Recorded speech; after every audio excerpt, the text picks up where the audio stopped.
서울시 교육감 후보로 추대되신 윤용민 교육감 후보님 모셔보겠습니다. 여러분 큰 박수로 맞이해주세요.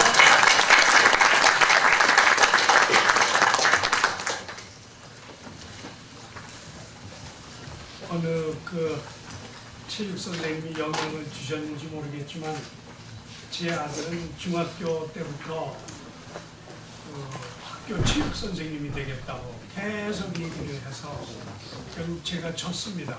그래서 제 아들은 지금 체육학과를 다니고 있습니다.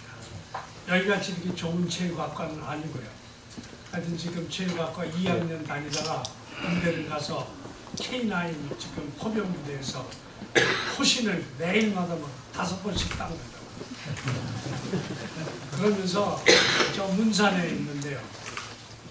체육대회 때마다 나가가지고 언제나 이겨오기 때문에 지금 쌓아놓은 그 텃밭 일수가 2주일이라고. 걱정이 돼가지고 너무 자주 나와가지고. 하여튼 제 아들도 언제나 유니폼 입고 체육학과 다니면서 언제나 자랑스러워. 우리 아들의 꿈은 중학교 체육 선생님이 되는 게 꿈입니다. 왜 하필이면 중학교냐? 아니 중학교냐 그랬더니 그럼 아빠는 대학 교수 되라고 그래서 그렇지 이왕이면 그 대학 교수 되지 그랬더니 아빠 보니까 대학 교수 골치 아플 것 같은데 다 탐문을 해봤더니 체육 선생님은 중학교 체육 선생님이 최고다 그래가지고 자기는 중학교 체육 선생님이 될 거라고 준비해 주셨습니다. 여러분 후배로 들어오면 잘 좀 돌봐주시기 바랍니다.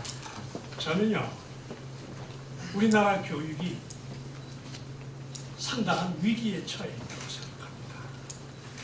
우선 유초중고등학교를 다니면서 대한민국을 사랑하는 마음이 증가돼야 되는데 증가되지 않고 오히려 줄어드는 것 같아요. 대한민국에 대한 자부심이 커져가야 되는데 자부심이 줄어들어가는 거예요. 그래서 걱정입니다. 학교 교육을 많이 받으면 많이 받을수록 자기 나라를 사랑해야 되는데 어쩌다가 우리나라는 교육을 많이 받으면 받을수록 우리나라가 부끄럽다, 창피하다, 역대 대통령들이 뭐 그거야 되냐. 저는 이거 상당히 문제라 경제 위기가 문제가 아니라 나라가 흔들리는 거예요. 결국 자기 나라의 자부심을 갖는 어린이 청소년이 자라지 않는다면 나라는 그거보다 더한 위기가 어디 있겠습니까? 저는 사실 그런 교육학자로서 그런 점을 대단히 인정스럽게 생각합니다. 저는 대한민국 교육을 상당히 긍정합니다. 사흘 전에 뉴욕에서 한 교장 선생님이 흑인 아이들, 멕시코계 히스패닉 애들 한 30명을 데리고 우리나라를 방문했습니다.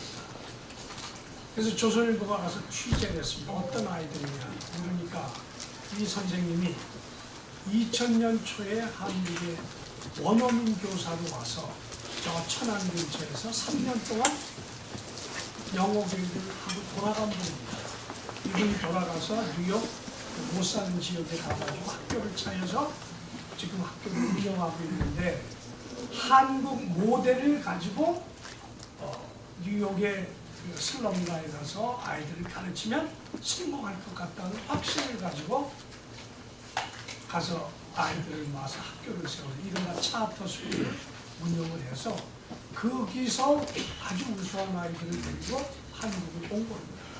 이분이 생각하는 한국 교육의 중요한 장점 3가지입니다. 이건 자기가 여러 나라를 다니면서 영어 선생을 해봤지만 오로지 한국에서만 겪을 수 있는 3가지 한국 교육의 특징. 제일 첫째, 어떤 아이들이든 선생님 말이라고 꼼짝 못한다. 뭐 요즘에 우리나라 학생들이 참 선생님한테 대들고 한다고 그러지만 선생님의 말빨이 제일 셉니다. 아직까지도.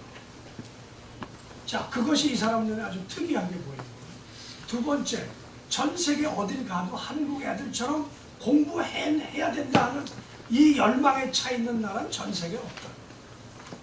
그 다음에 3번째, 대한민국은 교육사회라는 거.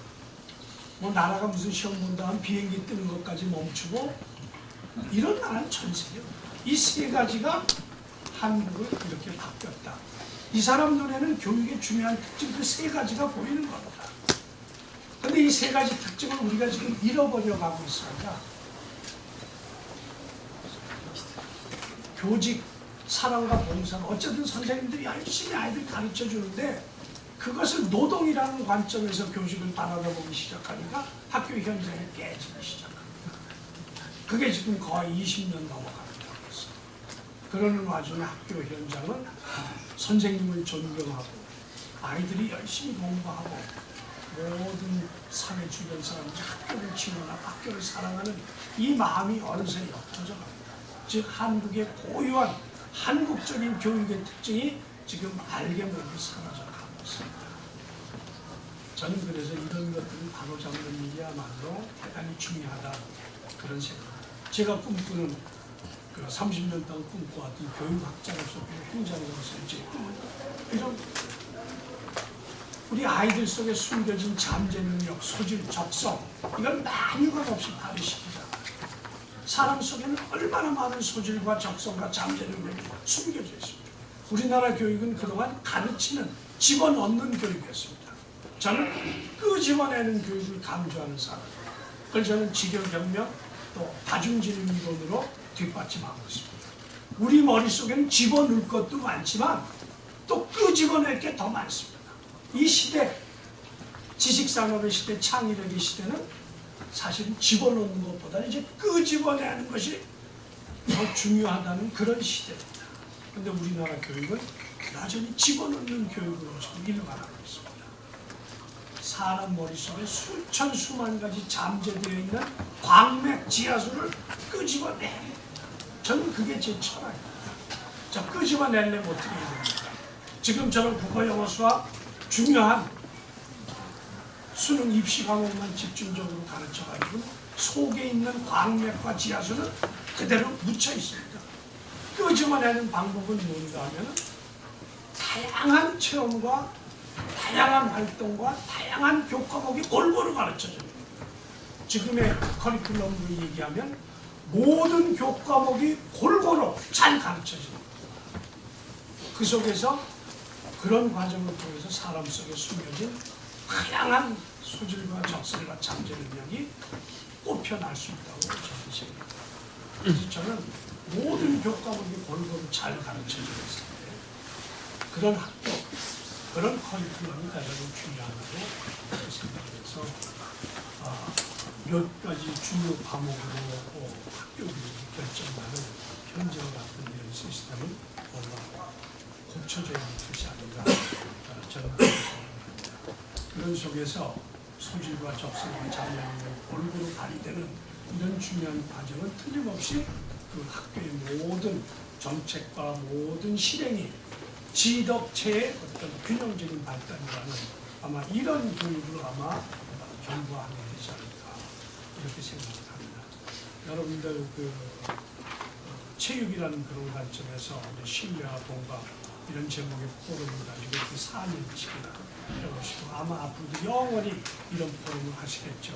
이런 것을 통해서 우리나라가 보다 더 균형 잡힌 지덕체의 교육을 잘 할 수 있고 우리 한국 사람들의 심성에 묻혀져 있는 그 소질과 적성과 잠재 능력이 만유가 없이 발휘되는 그런 학교 풍토를 이루어 주시고 그런 사회 풍토를 이루어 주시도록 부탁을 드리면서 조금 긴 것 같은 축사에 대하겠습니다. 감사합니다. 명예교수이자 한국교육학회장을 하고 계시는 우리 문용진 서울시교육감님께서 교육을 주신다면 대한민국의 교육의 미래는 밝다고 확신하게 있습니다. 자, 다음은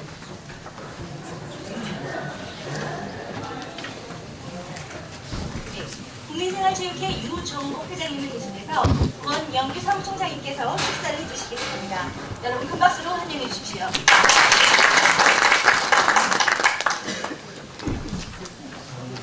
여러분 반갑습니다. 사실은 여기 앞에 나오니까 조금 떨립니다. 왜냐하면 저는 초보자거든요. 6개월 됐습니다. 여기 아까 보시니까 대부분이 평생을 체육교육을 하신 분이고 가르치신 분이고 너무 잘하신 분인데 제가 나오려니까 너무 떨려서 얼굴도 빨개졌습니다. 제가 초보자가 되어서 여기 와서 들으니까 두 가지 이야기를 계속 들었습니다. 첫 번째는 원칙에 관한 이야기를 들었습니다. 뭐라고 하냐면 사람들이 저를 조금이라도 체육을 했다는 사람, 조금이라도 체육을 이해하는 사람은 저한테 이렇게 가르칩니다. 운동은 선택이 아니고 필수였다. 필수다. 이렇게 했습니다. 두 번째는 운동은 시간이 날 때 하는 것이 아니라 시간을 내서 하는 것이다. 이렇게 계속 가르쳤습니다. 두 번째 든 거는 그런데 이런 원칙이 하나도 안 지켜진다는 것이었습니다. 시간을 내서 하기는커녕 영어 공부, 수학 공부, 입시 공부한다고 체육 시간 다 뺐다고 이야기를 들었습니다. 그런 걱정을 했습니다. 두 번째로 회의 바쁘다고, 일 바쁘다고 당연히 운동은 뒤로 미룬다고 이렇게 했습니다. 이게 어떻게 체육의 기본 가치가 지켜지고 체육의 이상이 실현되는 사람, 이런 데 대한 고민을 많은 분들이 걱정을 했습니다. 이와 관련해서 학교에 대해서도 그런 이야기를 많이 들었습니다. 특히 학교가 그랬다고 했습니다. 체육 시수가 너무 많이 줄었다. 그나마 있는 시간도 부실하다. 지덕체 이야기를 합니다만 지덕체가 겸비된 교육이라고 말은 하면서도 지식만 강조하고 체육이 강조 안 돼서 애들 다 버렸다. 그 다음에 덩치는 커졌는데 체력은 약해졌다. 이런 이야기를 많이 들었습니다. 또 그런 걱정을 하는 분들도 많이 들었습니다. 그러다 보니까 이제 오늘 여기 계신 이런 많은 걱정을 하신 분들이 모여서 최근에 우리의 체육교육, 학교 체육을 새롭게 해야 된다는데 많은 공감대가 이루어진 것 같습니다. 그러면서 이런 포럼이 이루어진 것 같습니다. 저는 그런 점에서 오늘 이 포럼이 매우 의미가 있다고 생각을 합니다. 그 정동구 이사장님을 비롯한 이 포럼 관계자 여러분께 감사를 드립니다. 또한 오늘 주제도 매우 시적절하다고 봅니다. 월요일이 기다려지는 학교생활, 이것을 주제로 해서 유정유 교수님, 이표상 장학사님, 조정훈 스포츠부장님, 박종일 교수님 고맙습니다. 이런 것이 구체화될 때 현실에서 하나하나 그냥 추상적으로 체육이 중요하고 체육 교육이 중요하다는 것이 아니라 이런 포럼을 통해서 구체적인 대안이 마련해질 때 실천이 된다고 저는 생각하는 사람입니다. 유정복 회장을 중심한 우리 국민생활체육회는 많은 이야기를 하는 기본에 충실하겠습니다. 첫째, 아까 말씀드린 대로 운동이 선택이 아니고 필수라는 것을 실천하는 것을 노력을 하겠습니다. 다시 말씀드리면 언제 어디서나 국민 누구나 생활 추익을 줄일 수 있는 환경을 만들고 그런 프로그램을 만드는 데 노력하겠습니다. 또한 첫 번째 포럼에서 체육은 복지라고 기본권이라고 한 것을 알고 있습니다. 그렇다면 우리 국민생활체육회가 나서서 기본권이고 복지이기도 한 이 체육을 누구나 누릴 수 있도록 실천하는 데 앞장서겠다. 그것이 국민생활체육회 과제로 삼고 거기에 전력을 하겠다. 이렇게 말씀을 드립니다. 앞으로 교육과학기술부, 또 교육청, 또 언론기관 이런 데하고 손을 잡고 학교 프로그램도 저희들이 도움을 주도록 노력하겠습니다. 스포츠 강사 교육, 힐링 교육, 여러 가지 또 필요한 지원을 해나가도록 그렇게 하겠습니다. 우리 혼자만이 안 되고 또 교육청 혼자만으로도 안 될 것으로 생각합니다. 그러나 작은 힘이나마 국민생활체육회에서 이것을 보태도록 하겠습니다. 오늘 이 포럼을 다시 한번 축하드리고 이런 좋은 자리를 만들어주신 여러분께 감사드립니다. 대단히 고맙습니다. 오늘 사무총장님께서는 서울시장 계획을 하실 만큼 훌륭한 역할을 하고 계시죠. 국민생활체육회에서 국민건강, 국민